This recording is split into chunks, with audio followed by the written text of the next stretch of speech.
Tá, vamos lá. Quando a gente fala juventude, então vamos lá. Quando a gente pensa a juventude, a gente pensa necessariamente numa questão cronológica, de uma certa idade, né? Uhum. Aí você tem, no fundo, a constituição das chamadas gerações, não é? Então, geração Z, geração milênio e tudo mais, né?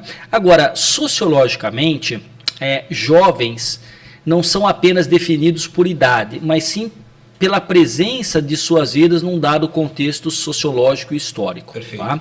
Então, este jovem hoje é um jovem que, por exemplo, para mim e para você, eu completei agora 20 anos dando aula aqui no Mackenzie. Uhum. Tá? O jovem que está na sala de aula hoje, ele é substancialmente diferente do jovem há 20 anos, quando eu entrei aqui na instituição.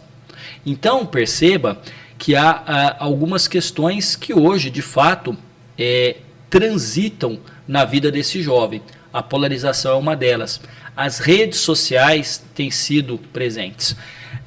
Tem um livro que eu recomendo muito, chama-se A Geração Ansiosa, tá? E ele fala o que está acontecendo com crianças e jovens por conta do celular. Tá.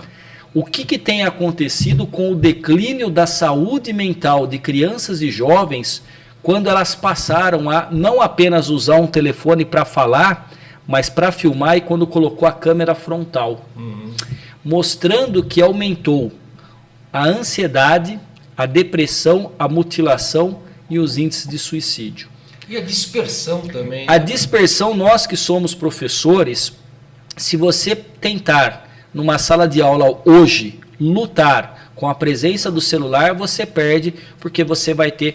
Os que não estão no celular vão dormir e poucos vão tomar nota. Aliás, ninguém quase tem levado mais caderno para a sala de aula. Verdade. Então, esse jovem hoje é um jovem que praticamente já nasce no mundo fronteiriço ou já totalmente digital. Tá.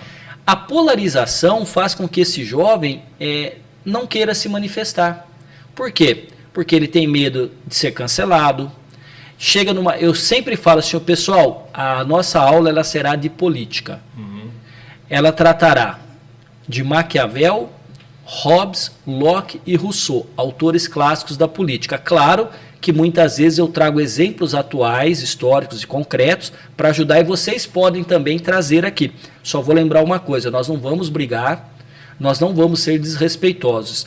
Bolsonaristas, lulistas ou aqueles que não são nenhum nem outro vão poder se manifestar com educação. Quase nenhum se manifesta.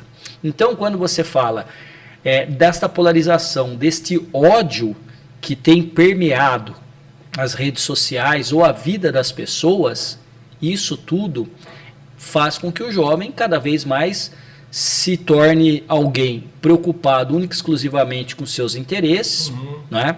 Ele não tem... Quando alguém escuta que a política é suja, que os políticos são corruptos, que é um ambiente de ódio, de cancelamento, de fake news, de memes, por que esse jovem vai ter interesse, de repente, de pensar, será que além de eu ser um brilhante advogado, um cientista, um marceneiro, sei lá, um caixa de supermercado, porque todas as profissões têm sua validade, sua beleza, por que eu vou deixar de pensar no meu salário e ganhar o meu dinheiro, especialmente para eu consumir, para estar conectado, e me dedicar à vida pública? Uma parte considerável dos talentos vão para a iniciativa privada. Lá para os gregos, quando eles pensaram a política é o ápice em termos de nobreza, né, de pensamento, de ação, que é cuidar daquilo que é público, que é cuidar da vida em sociedade. Então, isso se perdeu. Então, esse jovem hoje ele tem menos estímulos à participação política. Por quê? Porque a gente tem um discurso de ódio. A polarização, meu amigo Fúvio, fez com que pai e filhos deixassem de se falar, amigos, no ambiente de trabalho, na escola, na universidade, na igreja. Em todos os ambientes que nós conhecemos, você tem essa polarização, que num livro chamado O Brasil do Abismo, né, algo assim, me fugiu agora, mas não é só uma polarização. E tem uma pergunta que você fez no primeiro bloco aqui, é uma calcificação. Sabe quando o osso quebra. Aí ele fica ali unido, ele vai ser engessado e ali forma um calo ósseo. É mais forte ali do que era antes, porque formou um calo ósseo. Então a gente tem hoje uma sociedade calcificada. Perceba que passando aí mais de meses, de anos, a gente tem uma sociedade ainda dividida entre dois grandes grupos. E a gente leva essa divisão para a escola, para tudo. E o jovem tem isso também, né? Agora, o que nós não tínhamos e esses jovens têm é acesso desenfreado a uma tecnologia de uma velocidade muito grande, mas de uma superficialidade também muito grande, e a gente não tinha isso. Então, o jovem tem que conseguir hoje fazer a mediação entre aquilo que ele está nas redes sociais, por isso que eu falei da educação digital, né, educação para as redes sociais e a vida. Eu não sei se você acompanhou na sala dos professores uma rápida discussão de que os jovens não querem mais carteira assinada. Você chegou a ler o texto? Sim. O professor, nosso colega, professor Maurício Benedetti, colocou lá. E aí eu estava lendo aquilo e o Henrique estava na minha frente, né? Aí eu falei, Henrique, você sabe o que é CLT? Aí ele falou, sei. É a carteira do trabalho que tem que assinar para trabalhar. Eu falei, e o que você acha? Você quer ser CLT? Eu não quero ser pobre. Veja.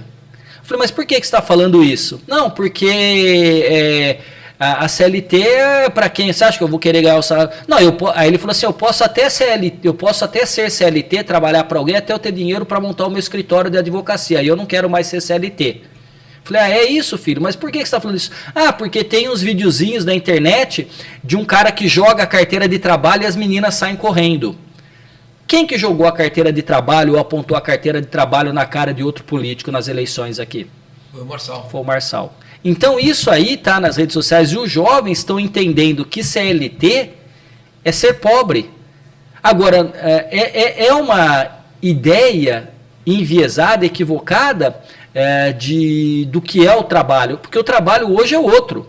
Né? Eu escrevi um capítulo para um livro que deve sair agora, ainda esse semestre, em parceria lá no Mackenzie, eu escrevi um capítulo sobre o trabalho. O trabalho hoje ele é diferente né, do que era. A gente estuda muito o trabalho na sociologia. Né? Na verdade, a sociologia ela nasce após a Revolução Industrial, ali, o Iluminismo, a Revolução Francesa, tentando entender essa nova sociedade que é uma sociedade industrial.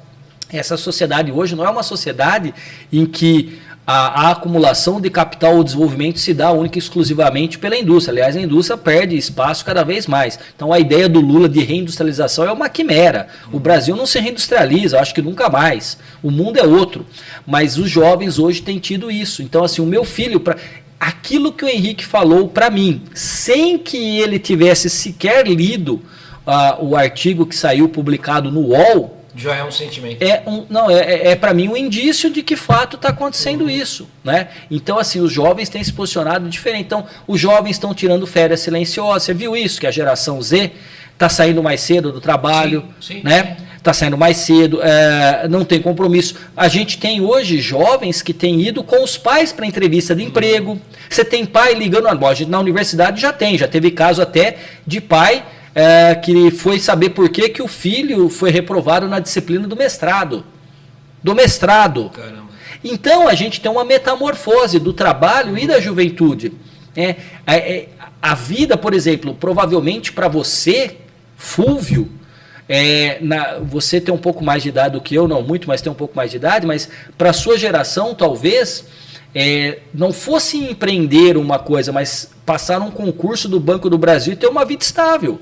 Para muitos era isso, ser um funcionário público, e tem questões disso desde a escravidão no Brasil, né? Porque você, assim, no Brasil, colônia, num Brasil assentado na escravidão, ou você está livre ou você não está livre. Então, ou você é escravo, ou você é livre. Sendo livre, se você não é filho do fazendeiro Pardá, você vai fazer o quê?